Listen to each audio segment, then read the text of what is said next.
about the future of their children in this country. Yeah. Okay. Thank you. More so than probably, I mean, if you'd have asked that question 2 years ago, I suspect people would have said it too, but at the moment it seems like it's heightened. At the moment we're really, really worried.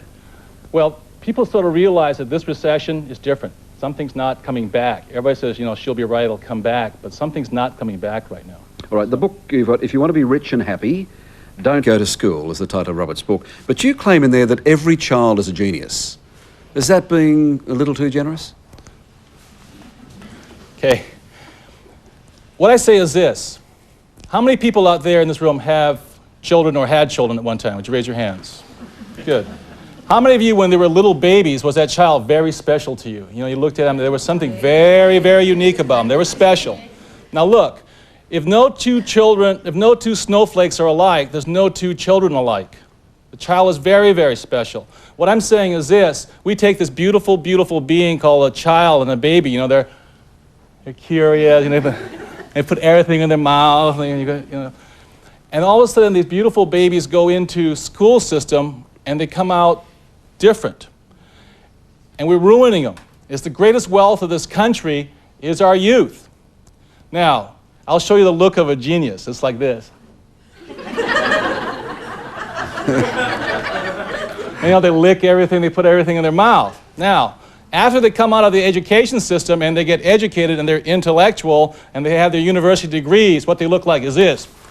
Well, I got 5 degrees. How many you got, turkey? I got all the answers and you don't have any. Well, if it's such a good idea, I would have thought about it. How many people ever met or worked for people like that? Sure. Yeah, you know what I mean? Now, what else they say is this. It said, my tax package is better than your tax package. Or what I have is a president who says, George, he goes, watch my lips, no new taxes, 1988, right? Of course, he raised the taxes. And he wonders why nobody believes or trusts him anymore. You know, you don't have to be a rocket scientist to know that.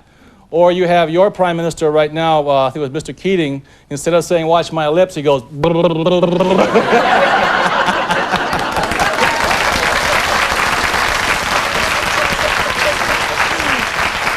You've seen that too, have you? Yeah. And so let me say, those are educated, intellectually, highly accomplished people who are leading our businesses, our religions, our countries, our school systems, and people like us sit around and go, whoa, you know, I can see a little baby right now going, oh, goo-goo, oh my God, I'm getting screwed. It's horrible. How do you switch it around, though? I mean, what about, let's go the devil's advocate line. Let's say that, in fact, there are some people who are going to be leaders, men and women who are going to be leaders, others who are followers. Therefore, the education system is such that you let those who are going to be the leaders go to the top and the others follow. That might be so, but what I'm saying is this. The definition of the word education, the root of the word comes from the word educare, from Latin, means to draw out. The real job of education is to pull out the special, unique gift of the individual. And there's more and more research coming out, there's different intelligences, and all I'm saying is this, give each kid the chance they can possibly have. How many people in this room ever had a bad day in your life? Would you raise your hands? Good. Who hasn't? Yeah. When I was 15 years old, I had a bad year. I was failing in school, I wasn't doing good in the football team, American football at the time and all this, and I went to see my dad. My dad was head of education of the state of Hawaii. And they threatened me, the school system threatened me. They said I was a stupid kid, I wasn't going to amount to anything, you know. I was going to join my sister's class because they're going to set me back and all this. And here's my dad, the top educator in the whole Hawaiian system, and he looks at me like this, and all he says to me is, screw him. He says, don't let them ever take your spirit, son. He says, in my eyes, you can never fail. I will love you always. And what I found out was this, is that the genius is not found in the mind, it's found in your hearts. And the genius is set to come out. It doesn't come out for some people, you know, they come out early in life, and other people it comes out later in life. Colonel Sanders didn't hit it until he was 66 years old. But even using that example you mentioned, Mr. Keating, a moment ago, I mean, here's a bloke who left school at 14 and went back later and got that explains it. That really wasn't what I had in mind, but there you go. But you make the point the education system actually, it encourages us to decide, and teachers indirectly to decide which kids are stupid and which kids aren't. That's just correct. on the basis of exams, That's which is a dumb way to tabulate, isn't it? Yes, in the United States it's called scholastic aptitude. You know, the ability to be a scholar. What about musical aptitude? What about mechanical aptitude? What about, you know, physical aptitude? What about those aptitudes? Don't they count? It's not fair to crush the kid's spirit like that. Or plumbers, or That's correct. carpenters, or That's all these other correct, things yeah. that don't require degrees but require skill. Yeah, you definitely don't want to give me a screwdriver around your car, you know? It's a weapon. Now, you suggest in the book that that women are much better business managers than men. Don't?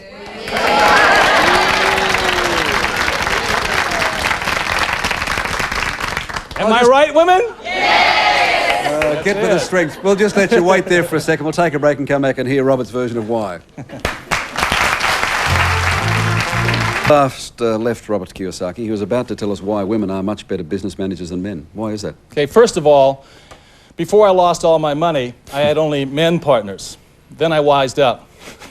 And now the main reason I found out that women are better business people than men is that women have one brain over here. I don't know if you know this, but men have two brains. One's in this head, and the other's in this head down here.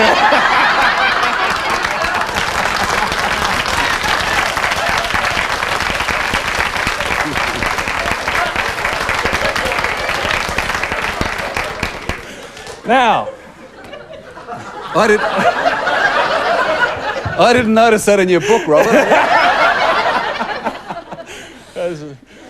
That's just a bit of ad-libbing there, I think. there's only 4 ounces of special brain blood. Okay? It's either over here or it's over here. Most of the time, where is it? Over here. So when the economy is really good, they go, whoa, let's buy a yacht. And when the business is really bad, they go, whoa, let's buy another yacht, you know? It's one of the most horrifying things I've ever had. Women are much more, from my point of view, much more stable, much more reliable. Right now, I have primarily all women working for me right now, work with me. They're all partners. In fact, actually, the boss of the company is a woman. The thing I want to say is this right now.